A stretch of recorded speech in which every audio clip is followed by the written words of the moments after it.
Abra sua Bíblia em Atos dos Apóstolos, capítulo 2, no versículo 37. Atos 2, 37.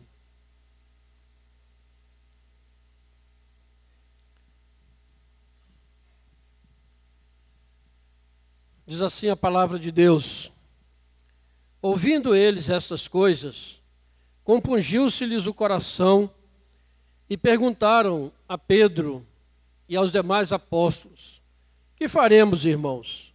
Respondeu-lhes Pedro: arrependei-vos e cada um de vós seja batizado em nome de Jesus Cristo para a remissão de vossos pecados, e recebereis o dom do Espírito Santo. Pois para vós outros é a promessa, para vossos filhos e para todos os que ainda estão longe, isto é, para quantos o Senhor nosso Deus chamar. Com muitas outras palavras deu testemunho e exortava-os, dizendo: salvai-vos desta geração perversa.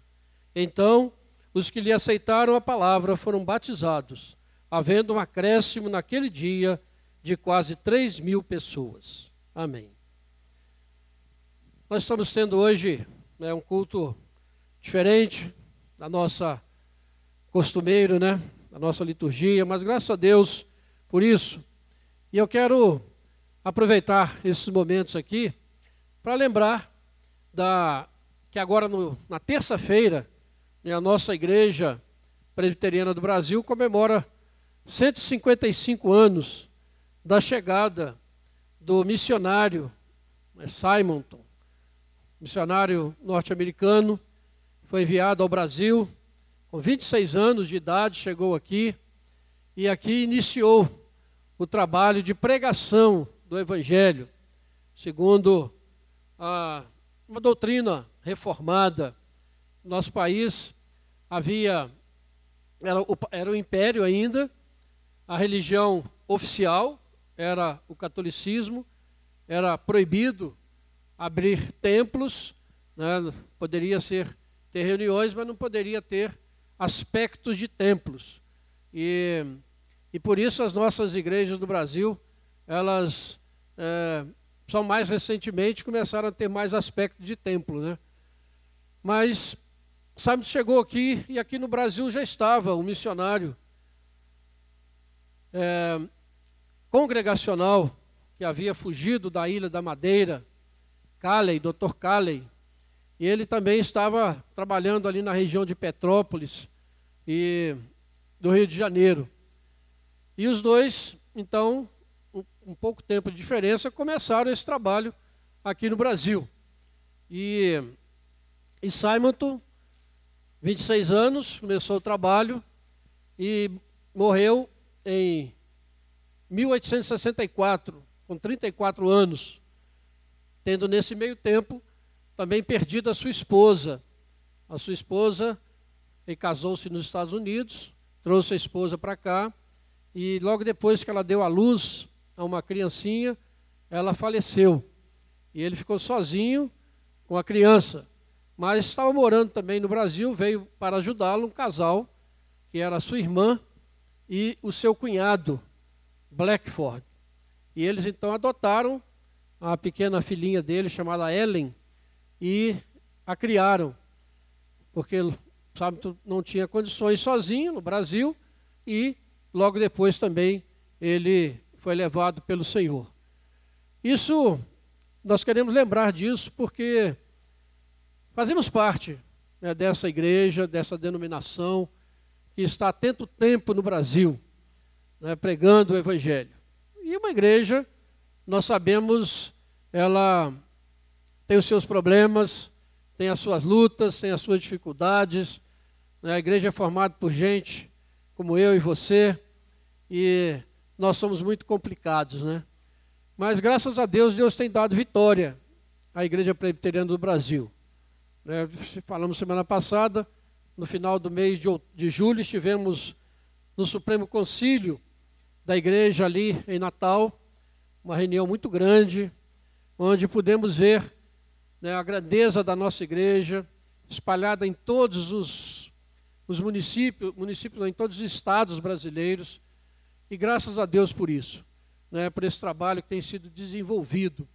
E a gente vê, né, que um pequeno começo, né, que Simon jamais poderia imaginar que através dele, do trabalho dele, né, Deus pudesse trazer essa igreja até hoje. E Deus tem preservado, né, a Igreja Presbiteriana do Brasil. E hoje, quando você olha para o mundo, né, você tem algumas igrejas presbiterianas, né? A Iracema mesmo, lá nos Estados Unidos, conhece a Igreja Presbiteriana Americana, que é uma igreja liberal, né? E muita gente confunde, né? Agora, recentemente, aprovaram o casamento entre pessoas do mesmo sexo. Mas é uma igreja chamada Igreja Presbiteriana, mas essa igreja se desviou. E assim nós temos no mundo diversas igrejas presbiterianas. E lá no concílio nós tivemos contato com muitos representantes. Inclusive existia lá um irmão da Igreja Presbiteriana do Paquistão, né? A gente não imagina que possa ter uma igreja presbiteriana lá. Ele teve que sair do país porque ele foi acusado de blasfêmia. Mas tem uma igreja presbiteriana. E a gente fica feliz, né, por ver como Deus tem agido através da nossa denominação, não por causa da denominação, mas por causa do evangelho que tem sido pregado.